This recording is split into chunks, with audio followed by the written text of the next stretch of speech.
बहुत हमने उम्मीद का मुरझाना छोड़ा ही नहीं, फिर भी ख्वाबों को जिए जाना।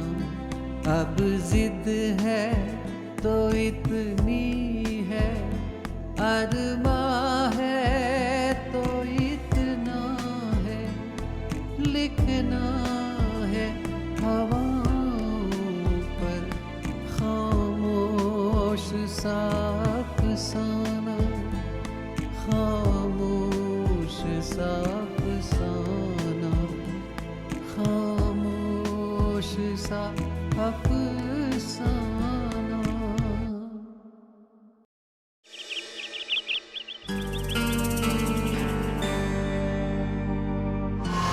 क्यों ना तेरी और अर्जुन की शादी करा दी जाए? अर्जुन में क्या कमी है भला? अच्छा दिखता है, वेल सेटल्ड है, एजुकेटेड है, और क्या चाहिए लड़कियों को शादी के लिए? क्या सोच रही हो नेहा? ओ हाय। क्या बात है, कॉफी एंड ऑल ना। मैं बताऊं तुम क्या सोच रही हो? तो अब मुझे आप बताएंगे कि मैं क्या सोच रही हूँ। चलो गिव इट अ शॉट। अच्छा मैं नहीं बता सकता। अच्छा पहले ये बताओ कॉफी कैसी है? ठीक है, चल जाएगी। ठीक है। हाँ तो तुम ये सोच रही हो कि यहाँ से बच के कैसे निकला जाए, करेक्ट? करेक्ट, क्योंकि तुम तो मुझे जाने ही नहीं दे रहे हो, और वहाँ दीदी तो कुछ और ही मतलब अपनी दीदी क्या कुछ और ही मतलब? नहीं कुछ नहीं, don't bother, you know how she is, so छोड़ो। वैसे एक बात कहूँ नेहा, तुम कुछ भी कर लो, तुम यहाँ से जा नहीं सकती हो, तुम मेरे कब्जे में हो। अच्छा, so don't try too much, okay?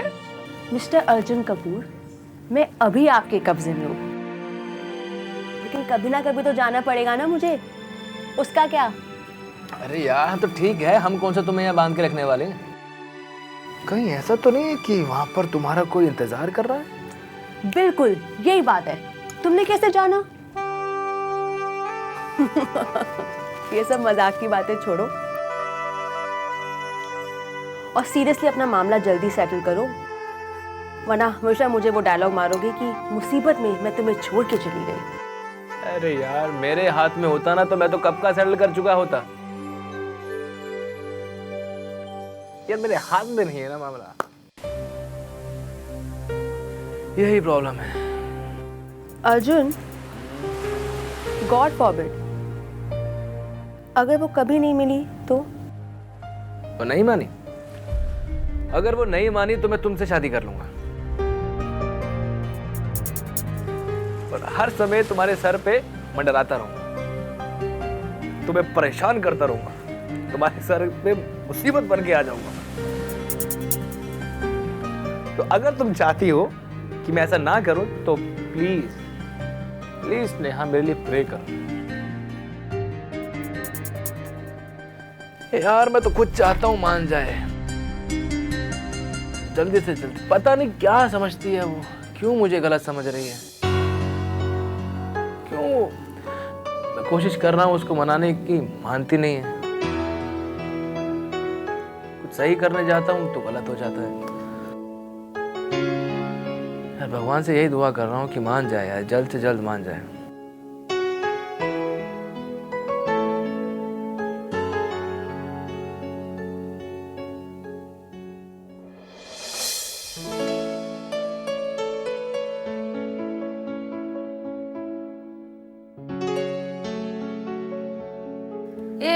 हाँ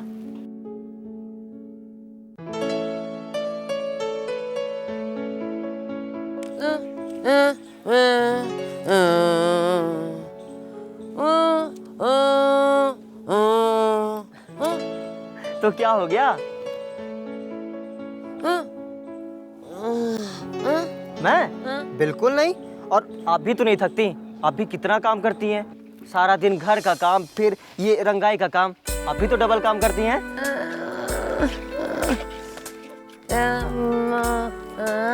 पढ़ाई वो मैं कर लूंगा, लेकिन अभी आपके पास काम कितना ज्यादा है देखिए, और आप अकेले कैसे करेंगे?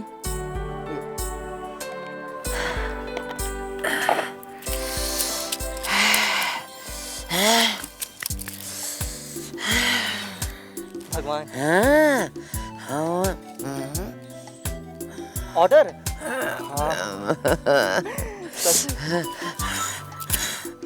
अर्जुन भैया।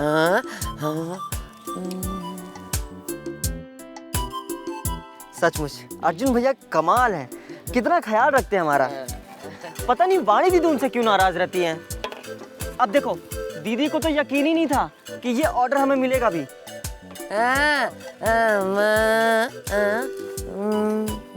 अच्छा, दिमाग नहीं है, एकदम खाली। जरा उनके सामने बोलकर देखना।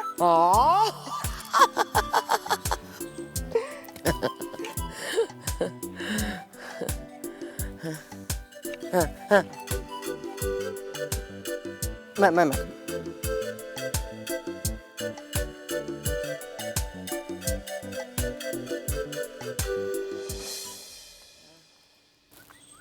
अर्जुन भैया। हाँ, अर्जुन भैया को देखने का बहुत मन कर रहा है। जरूर वाणी दीदी ने मना किया होगा उन्हें यहाँ आने के लिए, नहीं तो वो हमसे मिलने नहीं आते क्या?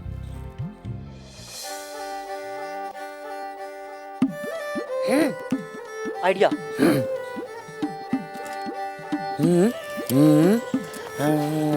ऑफिस। आप उनसे मिलने उनके ऑफिस जाएंगी? अच्छा। वाणी दीदी। हाँ, वाणी दीदी को नहीं बताएंगे। नाराज हो जाएंगी वो। पक्का, प्रॉमिस प्रॉमिस। लेकिन आप मुझे लिए बगैर मत जाना, प्लीज प्लीज प्लीज।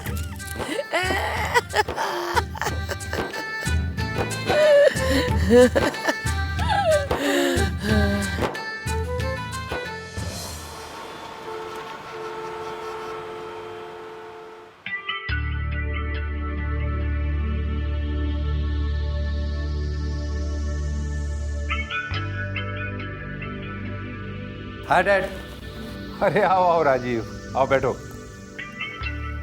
मैं सोच ही रहा था कि तुम्हें बुलाऊं। राजीव, कुछ और फॉरेन बायर्स के मेल्स आए हुए हैं और कुछ लोगों ने कपड़ों के सैंपल्स मंगवाए हैं। कुछ लोग स्टिच गारमेंट चाहते हैं।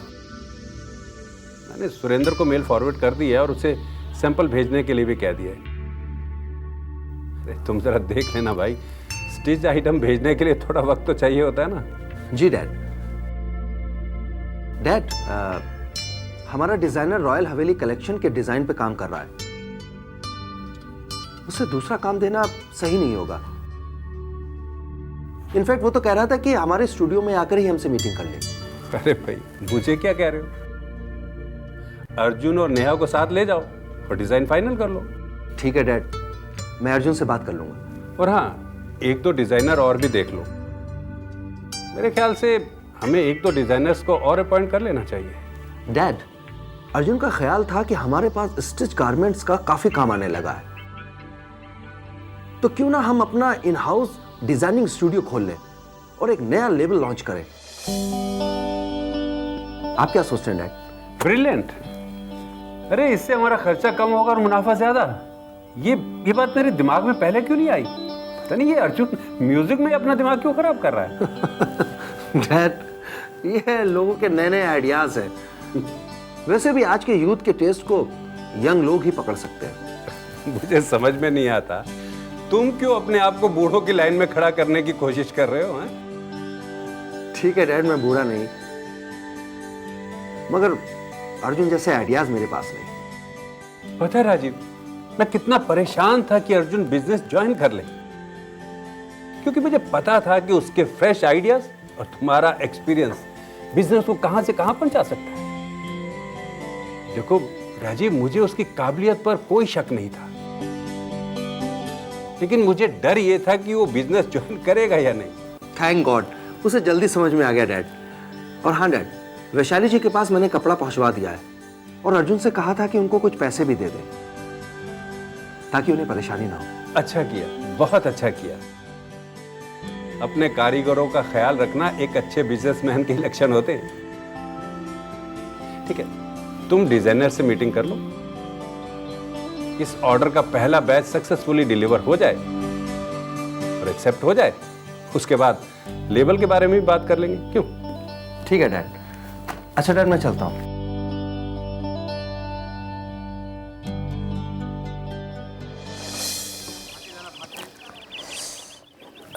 क्या हुआ? ये क्या कर रही हैं आप?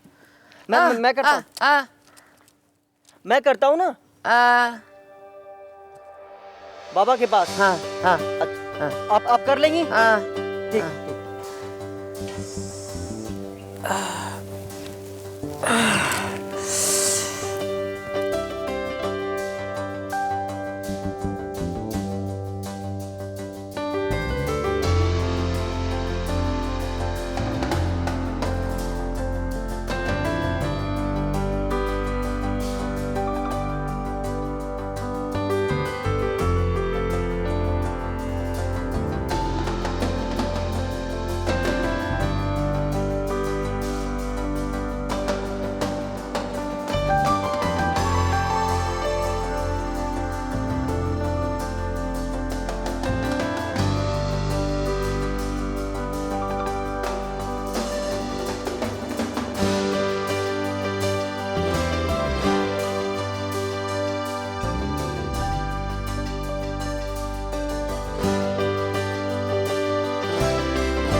बापू साहब, ये लीजिए, पहले चाय पी लीजिए।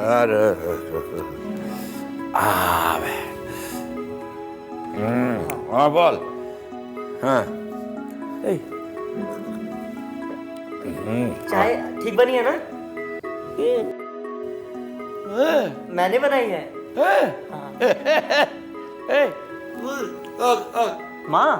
माँ आजकल बहुत बिजी रहती हैं, बहुत मेहनत कर रही हैं। काफी बड़ा ऑर्डर है ना अर्जुन भैया वाला, इसलिए। हाँ, मैं तो कहता रहता हूँ उनसे, पर वो मानती ही नहीं है। प्रणाम काकू साहब। सुंदर, बेकरी में कोई बड़ा ऑर्डर आया क्या? नहीं भैया, बड़ा ऑर्डर तो माँ को मिला है, और पता है माँ का रंगा हुआ कपड़ा विदेश जाएगा। अरे वाह, कमाल है। फिर तो हमारी काकी साहब विदेश में भी फेमस हो जाएंगी। हाँ, ये बात तो है। पता है माँ बहुत खुश हैं, और इस ऑर्डर से पैसे भी बहुत अच्छे मिलेंगे।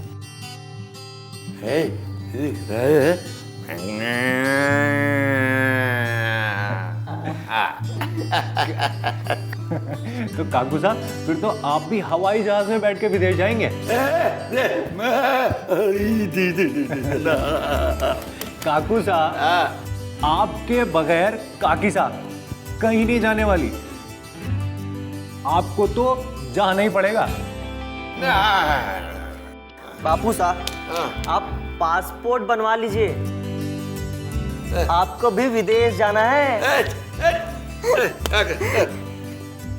अच्छा सुंदर, इतना काम है काकी साहब के पास, तो परेशान हो जाती होंगी। हाँ, माँ तो परेशान हो ही जाती हैं, और काफी काम है, लेकिन कभी मैं मदद कर देता हूँ, और जब वाणी दीदी होती है तो कभी वो मदद कर देती है। लेकिन माँ वो तो घंटों घंटों लगी रहती हैं। तो काकू साहब, अब तो काकी साहब के पास इतना काम है, तो उनकी मदद के लिए किसी को क्यों नहीं रख लेते?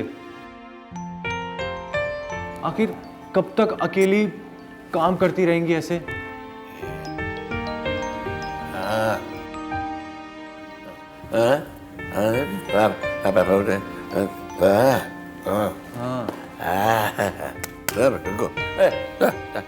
नहीं नहीं नहीं, मैं घर से पी के आया हूँ।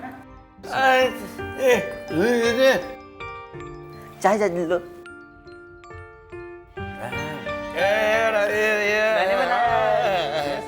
तूने बनाई?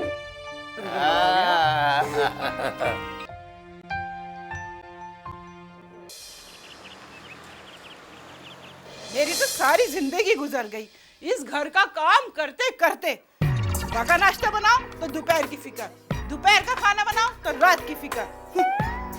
बड़े घरों की औरतों के क्या मजे होते होंगे, 3-4 नौकर काम में लगे होते होंगे। और शकुंतला जी की जिंदगी भी क्या जिंदगी है, सच धज के बैठ गई और नौकरों पे हुक्म चलाए। अरे इस बात पे मुझे ध्यान आया, अरे यार भाई साहब को फोन करूं। अरे हम अमीर ना हुए तो क्या हो गया, कम से कम हमारे पड़ोसी तो अमीर हों।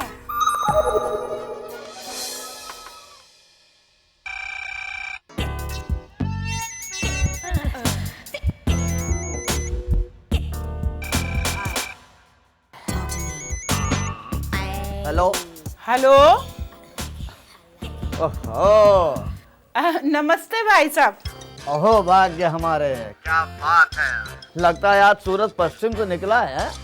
अरे कहीं से भी निकला हो, मुझे क्या, आया तो आसमान से ही होगा ना। हाँ सही कह रही हैं आप, कहीं से भी सूरज निकले आपको क्या फर्क पड़ता है, क्या बिगड़ेगा आपका। और नहीं तो क्या। वैसे आज अचानक आपने कैसे याद कर लिया हमको? मुझे लगा आप अपने सपने को भूलते जा रहे हैं, मैंने सोचा आपको एक बार और याद करा दूं। सपना? कैसा सपना? अरे वो हवेली पाने का सपना। मुझे लगता है आपने इस सपने को भुला ही दिया है। मेनका जी, हरिहर नाम है मेरा, और हरिहर की नजर जिस चीज पर पड़ जाती है ना, उस चीज को हम हासिल करके छोड़ते हैं। हाँ, लेकिन आपने अभी तो हवेली को भगवान भरोसे छोड़ रखा है, कुछ करके तो नजर आ नहीं रहे। अरे मेनका जी, ये सब कानूनी दांव पेच हैं, थोड़ा वक्त लगता है। बस आप यूं समझ लीजिए कि ये किसी तूफान के आने से पहले की खामोशी है, खामोशी। चलिए अच्छा है, वो तो मैं आपसे कह रही थी। हेलो हेलो, क्या हुआ? अरे भाई, किसका फोन था? किससे बातें कर रही थी? बात मैं तो किसी से भी नहीं कर रही थी बात। अरे मैं आते वक्त तुम्हारी सारी बातें सुनता आ रहा हूँ और तुम कह रही हो किसी से बातें नहीं कर रही। अच्छा वो तो ना रॉन्ग नंबर था। ओह, इतने हमारे राइट नंबर नहीं होते जितने तुम्हारे रॉन्ग नंबर होने लगे हैं? अरे क्या हो गया, फोन कैसे कट गया?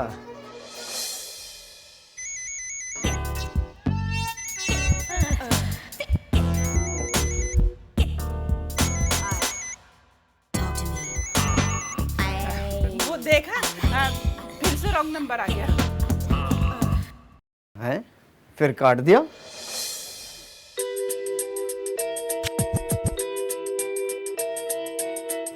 क्या हो गया मेनका जी, फोन में कुछ प्रॉब्लम तो नहीं आ गई?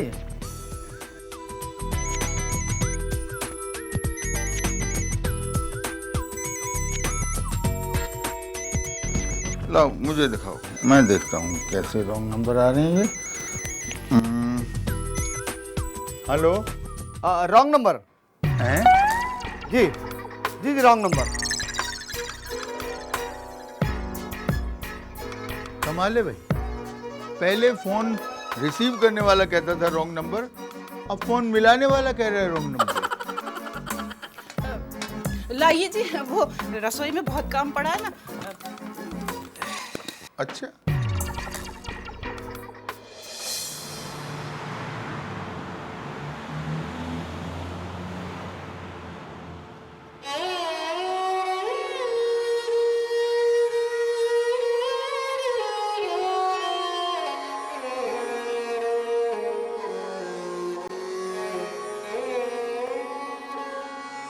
खामोश साफ साना हकीकत में ढल रहा है, खामोश साफ साना हकीकत में ढल रहा है, चुपचाप बिना बोले, चुपचाप बिना बोले वो मुझको छल रहा है, खामोश साफ साना हकीकत में ढल रहा है।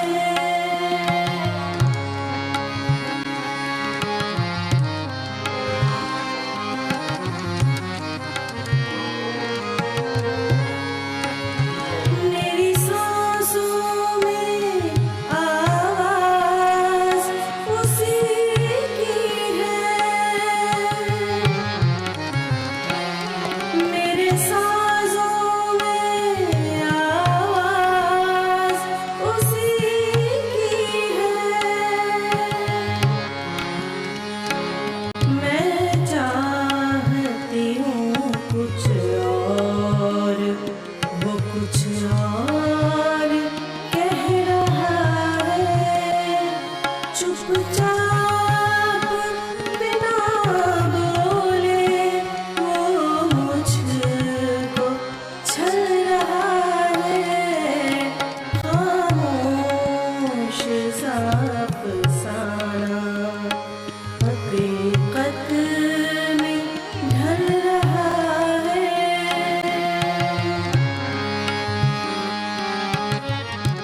ये अजीब वक्त था, अजब सी कुछ ये शाम थी, कुछ लम्स थे धुआं धुआं, कुछ दर्द थे यहाँ वहाँ, मोहब्बतों की दास्तां ये अजीब शाम थी और आशना कोई न था।